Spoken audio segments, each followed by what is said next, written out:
পেয়েছে, ওকে খেতে দাও। তো আমি দেখলাম ঠিক আছে, চলো ওকে খাইয়ে দেবো। আমি এখন ফ্রিজের মতো তরকারিগুলো রেখেছি, তো এখন ফ্রিজটা খুলবো। খুলে যে আমি মুরগি মাংস রান্না করেছি, তো ওটা বার করবো।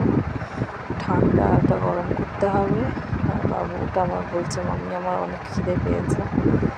তো বললি ঠিক আছে, ওটা গরম করে তারপরে তোমাকে খাওয়াবো। একটা সবজি বানিয়েছি। এদিকে দেখো ফ্রিজটা খালি খালি আছে, ভরা নেই।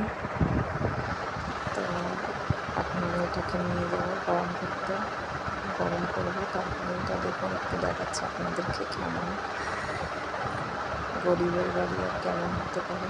তো আমি বাইরে চলে আসলাম, এসে আমি রান্না